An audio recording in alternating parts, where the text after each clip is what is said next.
Salut à toi jeune spationaute. Aujourd'hui je vais vous présenter 5 applications indispensables quand vous aimez bien l'espace. Vous êtes prêts? C'est parti. Et on commence avec l'une des applications que j'utilise le plus qui est Space Launch Now. Cette application va vous permettre de connaître les futurs lancements de fusées qui ont une date. Là par exemple on peut voir que ce soir, donc je crois que c'est à 22h39, il va y avoir le lancement de la Falcon 9 qui va envoyer Starlink 9. On a aussi d'autres lancements comme le lanceur Vega d'Ariane Space ou encore les Soyuz, aussi les fusées chinoises. Donc on a vraiment pas mal de choses, c'est super complet. Et si on va dans le détail d'un lancement, on peut aller dans mission et là on va avoir vraiment le détail de la mission. Donc là on peut voir par exemple que le lancement de ce soir, ça va lancer 57 satellites Starlink et 2 satellites Black Sky. Donc c'est vraiment cool, moi j'aime beaucoup. Et du coup on peut vraiment avoir les détails du premier étage de la Falcon 9 et je trouve ça super cool comme délire. Franchement cette application elle est vraiment indispensable, je vous la conseille très vivement. Deuxième application qui reprend le même concept, c'est vraiment une application similaire qui se nomme Next Space Flight. Cette application, comme la précédente, va vous permettre tout simplement de savoir les futurs lancements de fusées. Alors, soit vous utilisez celle-là comme principale, donc Next Space Flight, ou alors vous utilisez Space Launch Now. Moi, perso, je préfère Space Launch Now, et en fait, cette application, du coup, vous allez me dire, mais pourquoi, du coup, tu as deux applications qui font exactement la même chose? Aujourd'hui, avec les lancements de fusées, on ne sait pas trop, c'est un petit peu, de temps en temps, les dates, les heures, tout ça, c'est un peu mélangé. Donc, en fait, cette application va permettre juste de vérifier, d'assurer les propos de Space Launch Now. Du coup, à chaque fois, je vais sur celle-là pour bien me dire, ok, c'est bien à 22h39 qu'il va y avoir le lancement de la Falcon 9, etc. Donc, c'est vraiment les deux applications, je les utilise tout le temps ensemble. Donc, faut mieux avoir deux applications qui font la même chose au moment où vous êtes sûr d'avoir la bonne info plutôt que qu'une, mais peut-être qu'il y a une erreur. Donc, voilà.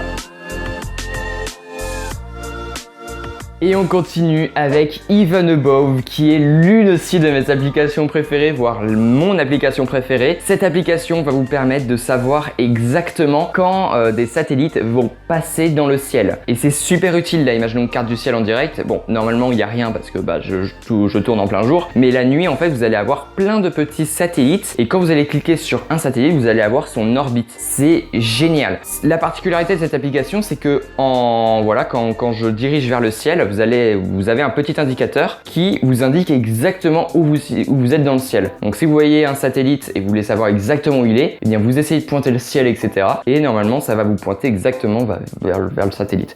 Donc c'est super utile et elle me sert énormément. Voilà. Donc vous pourrez savoir très bien les trajectoires des Starlink, mais aussi de l'ISS ou de d'autres satellites. En fait, il y a énormément de satellites, même des débris de satellites. Enfin, c'est vraiment, elle est ultra complète et je pense qu'elle est indispensable. Et pour ceux qui sont sur iOS, parce qu'elle n'est pas disponible sur iOS, eh bien il y a un site web. Le site fait exactement la même chose, donc je vous mettrai le site dans la description, tout comme toutes les applications de toute façon. Finn de Starlink est, comme le dit son nom, chercheur de Starlink. En gros, cette application va vous permettre de savoir exactement quand un train de satellite Starlink va passer dans le ciel.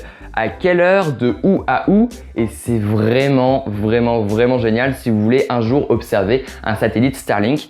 Donc là par exemple on peut voir que là je suis le 25, mais par exemple demain le 26 juin à 3h44 du matin il va y avoir le train de satellite Starlink 8 qui va durer 3 minutes de ouest au nord-est, donc c'est super utile. On a vraiment tout.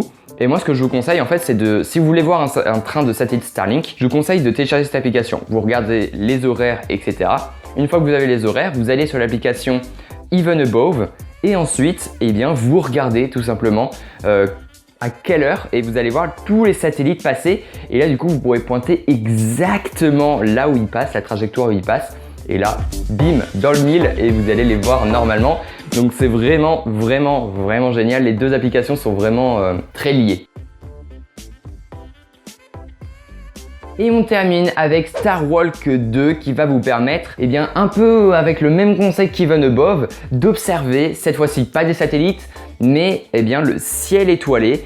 Donc là vous voyez, alors là en fait vous pouvez très bien déplacer avec votre doigt pour voir juste le ciel, mais je trouve que la particularité la plus importante, ça reste quand même d'appuyer sur la petite boussole en haut. Et là du coup en fait quand vous dirigez vers le ciel, bon là je suis un peu limité, mais quand vous dirigez vers le ciel vous pouvez voir que le soleil est juste là, et c'est le cas en fait, il est juste là. Et donc là après la nuit vous pouvez voir exactement tous les satellites, enfin toutes les étoiles, toutes les planètes. C'est vraiment super utile. Donc franchement je vous la conseille carrément. C'est comme ça aujourd'hui que je me suis fait une mini culture du ciel. Par exemple Vega, l'étoile Vega qui a une magnitude 0. Bien, je savais pas trop où elle était et un jour j'ai regardé sur l'application, j'ai fait ah bah elle est là, ok très bien. Donc c'était vraiment cool. Voilà, si vous voulez partir, enfin si un jour vous avez un beau ciel, je vous conseille vraiment cette application. Comme ça vous pourrez vous amuser un peu. Voilà, ça peut être super cool. Donc ouais. Donc voilà, je pense qu'on a à peu près fait le tour de toutes les applications que je voulais vous montrer en rapport avec le spatial. C'est vraiment, pour moi, elles sont indispensables. Je les utilise toutes, vraiment toutes, et elles sont pour moi vraiment indispensables. Donc, je vous conseille vraiment de les télécharger, au moins celles qui vous intéressent. Et sur ce, eh bien, on se retrouve à la prochaine. C'était la ref. Allez, à plus.